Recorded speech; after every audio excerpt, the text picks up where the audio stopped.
반갑습니다. 용구입니다. 구독, 좋아요, 알람 설정까지 부탁드리겠습니다. 8월 둘째 주 5경기를 치른 현재 롯데자이언츠가 이번 주 1승 4패를 기록하면서 순위 싸움에서 삐끗하는 모습을 보여줬습니다. 무엇보다 투수들의 잘못이라기보다는 타자들의 알 수 없는 공격력 부진으로 인해서 무려 20이닝 연속으로 무득점을 기록하기도 했고, 주간 12득점을 기록하는 동안 실점을 20점이나 하게 되면서 투타 엇박자가 또 이뤄졌다는 점에서 롯데자이언츠가 이번 주는 많은 승리를 가져가기 힘든 상황이 아니었나.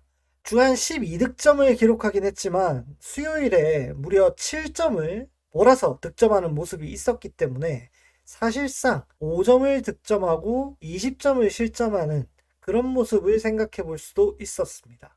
물론 표면적으로는 전준우 선수가 햄스트링 부상으로 4주간 이탈하게 된 것이 지금 득점력의 치명적인 모습이라고 생각할 수도 있습니다. 하지만 그 이외에도 윤고나황이라고 불리던 이 대표적인 신흥 롯데 코어 야수들이 연쇄적으로 부진한 모습을 보여주면서 타선에서 활기를 보여주지 못하고 있었기 때문에 더더욱이나 이 침체가 커지고 있는 것이 아닌가 하는 그런 생각도 해보게 됩니다.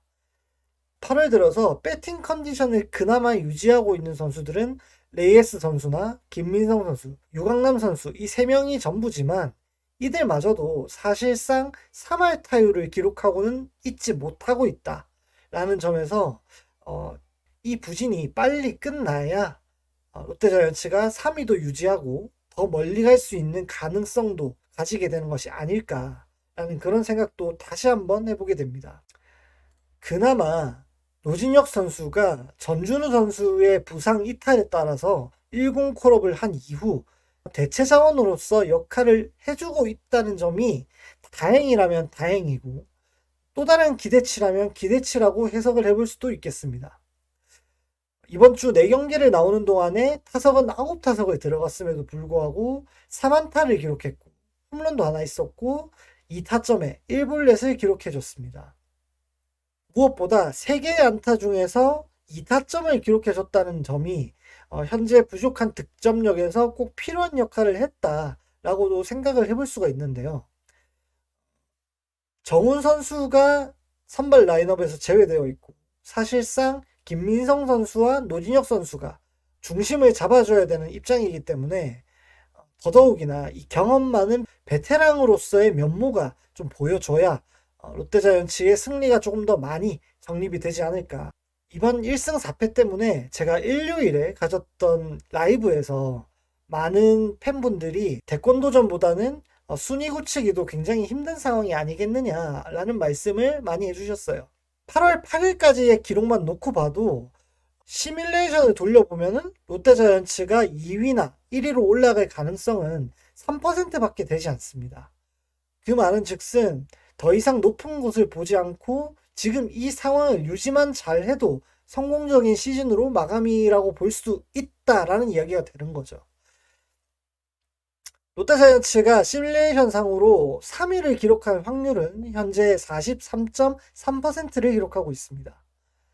그러나 위로 갈 확률보다 4위나 5위로 내려갈 확률도 40%까지 나오고 있는 중이기 때문에 절대로 긴장을 늦추면 안 되고 야수들도 어느 정도 반등이 필요한 순간이 아닌가라는 생각도 같이 드는 거죠. 비록 3, 4, 5위 어느 순위로 끝난다고 할지라도 이미 일반적인 리그의 행보와는 다른 모습을 롯데자이언츠는 보여줬습니다.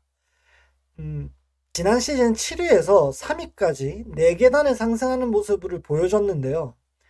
이것마저도 최근 20년간의 순위 변화 확률에서 6%밖에 되지 않는 굉장히 성공적인 시즌이라고도 생각을 할 수 있기 때문에 저는 더더욱이나 지금 이 상황을 유지만 잘 한다고 하면 생각보다 나쁘지 않은 모습일 수 있다.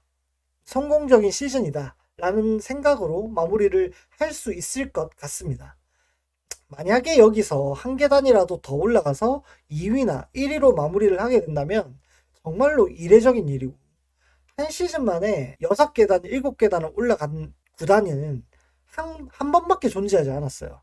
그만큼 어려운 것에 지금 롯데가 도전을 하고 있는 거기 때문에 실패한다고 해서 결코 비판받을 일은 아니다. 그리고 많은 팬분들이 보셨겠지만 벨라스케즈 선수가 드디어 롯데자이언츠에 합류를 했습니다.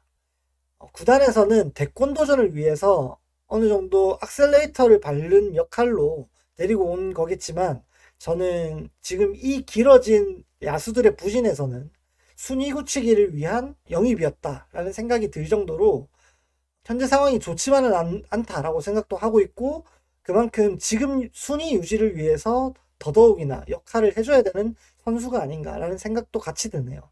많은 다른 영상에서 확인을 하셨겠지만 벨라스케즈 선수는 25시즌 트리플레이에서만 있었던 선수입니다. 하지만 이 선수가 부상 때문에 마이너리그에서 체류를 했던 것이지 메이저리그의 커리어도 화려하고 기본적으로 좋은 직구를 던지는 투수임에는 확실한 것 같습니다. 직구 구위가 좋은 만큼 제구 문제를 가지고 있는 투수임에는 확실해 보입니다. 9이닝당 삼진이 10개가 넘어가는 위력적인 투구를 함과 동시에 그만큼 볼넷도 많이 허용을 해서 9이닝당 5개가 넘어가는 볼넷을 허용하고 있는 그런 선수라고 볼 수 있습니다. 그래도 감보아 선수가 9이닝당 삼진이 7.9개였고 9이닝당 볼넷이 4.3개였으니까 감보아 선수보다는 더 위력적인 공을 던지고 ABS에 적응을 잘한다면 오히려 더 좋은 활약을 할 수 있는 선수다라는 점에서 기대감을 보여주고 있는 선수라고 할 수 있죠. 무엇보다 여러 가지 공을 던질 수 있다는 점에서 더더욱이나 기대치가 높고 포심에 치우쳐져 있는 투구를 하는 선수는 아니라는 점을 다시 한번 강조해드리고 싶습니다. 제가 이렇게 직구 얘기를 계속하는 이유가 워낙에 이 선수의 직구가 위력적이기 때문인데 직구 평균 구속이 148.8로 떨어졌음에도 불구하고 회전수는 2400에 가까운 RPM을 보여주고 있습니다. 그리고 지금 이 정도의 직구 평균 구속이라면 KT에 있는 헤이수스 선수나 기아에 있는 네일 선수와 같은 그 정도의 직구 위력을 보여줄 수 있는 선수다 라는 평가를 할 수 있고 그마저도 7월 31일 롯데자이언츠와의 계약을 하기 직전에 6회 최고 구속으로 154를 던졌다고 하니까 직구 구속에서도 그렇게 걱정을 할 필요는 없는 선수다. 또한 싱커가 148까지 던지는 아주 위력적인 싱커를 던지고 있다고 해요. 투심으로 놓고 봤을 때 이 싱킹 페스티벌의 구속이 148이라고 한다면 리그에서 5번째로 빠른 싱커를 던지게 되는 그런 투수가 롯데자이언츠에 들어왔다라고도 말씀을 드릴 수 있습니다. 그래서 슬라이더의 평가가 좋지는 않지만 포심과 싱커, 커브와 체인지업 이렇게 4가지의 구종을 골고루 던져주기만 한다면 벨라스케즈는 아무래도 롯데자이언츠에 굉장히 좋은 역할을 하게 되지 않을까라는 기대감을 가지게 됩니다. 무엇보다 이 선수가 롯데자이언츠 자티비와의 인터뷰에서 자기의 장점이 마운드에서의 싸움이라고 이야기를 했던 점이 저는 굉장히 마음에 들었는데요. 일단 타자와 피해가는 승부보다는 붙으려고 하는 모습을 강하게 보여주고 있고 그것이 기록으로 나타나고 있다는 점에서 조금 더 큰 기대를 해보고 있습니다. 혹자는 감보아 선수를 대신할 1선발이 왔다라는 평가를 하시는 분도 있어요. 하지만 저는 그것보다는 일단 안정적으로 이닝을 먹어주고 타자들에게 압박감을 줄 수 있는 투수면 그거면 좋겠다라는 생각을 다시 한번 해보면서 오늘 영상을 마무리하겠습니다. 아무래도 이번 주 성적이 그렇게 뛰어나지 않고 다가오는 한화, 삼성과의 경기에서도 그렇게 좋은 모습을 보이지 않을 수도 있습니다만 많은 팬분들이 희망의 끈을 놓지 마시고 재밌게 야구를 시청하시면서 롯데자이언츠도 좋은 경기를 좋은 성적을 내주길 희망해 보겠습니다. 오늘 영상은 여기까지입니다. 구독, 좋아요, 알림 설정 다시 한번 꼭 부탁드리도록 하겠고 제가 가지고 온 이 내용들에 대한 피드백도 많은 분들에게 요청드리도록 하겠습니다. 시청해주셔서 감사하고 저는 또 다음 영상으로 찾아뵙도록 하겠습니다. 감사합니다.